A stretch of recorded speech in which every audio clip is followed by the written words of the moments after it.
নমস্কার বন্ধুরা, ভোজন রসিক বাঙালির নতুন একটা ভিডিওতে তোমাদের সবাইকে স্বাগত জানাই। আশা করি ভালো আছো। তো চলো আজকে একটা নতুন ভিডিও তোমাদের সাথে শেয়ার করি, যেটা খুব সিম্পল রান্না, বাট শীতকালে কিন্তু এই রান্নাটা আমাদের বাড়িতে হবে, এটা একদম মাস্ট।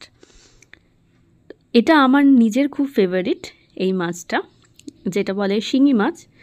তো ছোটোবেলা থেকে আমার এটা ভীষণ পছন্দের একটা মাছ। তো তাই জন্য ভাবলাম আজকে খুব সিম্পলভাবে এই রান্নাটা তোমাদের সাথে শেয়ার করি। কেমন লাগলো সেটা অবশ্যই কমেন্টের মাধ্যমে জানিও। তো চলো রান্নাটা শুরু করা যাক। তো এখানে আমি শিঙি মাছগুলো নিয়ে নিয়েছি। এর মধ্যে দিয়ে দিচ্ছি অল্প একটু নুন আর হলুদ দিয়ে মাছটাকে একটু ভালো করে মাখিয়ে নিচ্ছি। দেন এটাকে একটু ভেজে নেব। তেল গরম করে নিয়েছি, নিয়ে মাছগুলোকে এবার দিয়ে দিচ্ছি। আর শিঙি মাছ কিন্তু এরকম তেলে দেওয়ার পর বেঁকে যায়।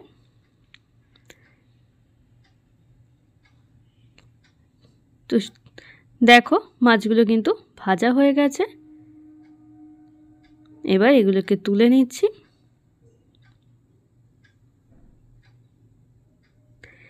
দেখতেই পাচ্ছ শিঙি মাছ কিন্তু দেওয়ার সাথে সাথেই এরকম বেঁকে যায়।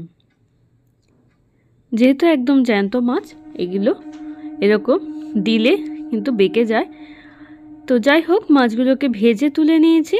আর এখানে একটু আলু ভেজে নিচ্ছি আর দিচ্ছি পেঁপে।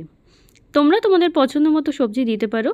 মানে এখানে তোমরা পছন্দ মতো সবজি বলতে আমি এখানে কাঁচকলা দিতে পারি, কিন্তু কাঁচকলা আমার ছিল না বলে আমি দিইনি। তোমরা কাঁচকলা অ্যাড করতে পারো। আর এটা কিন্তু যে কোনো ধরনের, ধরো কোনো ঠান্ডা লেগেছে বা সেই সময় খেতে কিন্তু এই ঝোলটা খুব ভালো লাগে। আমার কাছে এখানে আলু আর পেঁপে আমি এখানে ইউজ করেছি সবজির মধ্যে। এবার এটাকে একটু ভেজে নেব ভালো করে।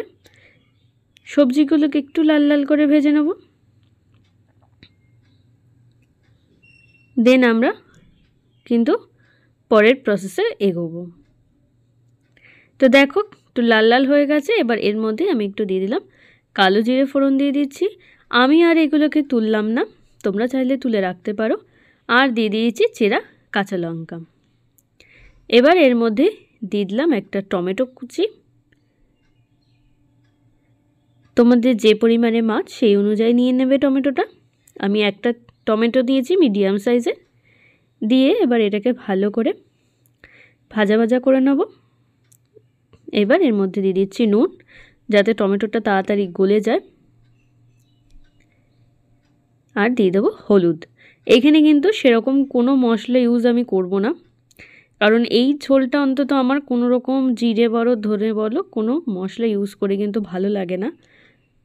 এই মশলা মানে এই রান্নাটা আমার একদম সিম্পলভাবে ভালো লাগে।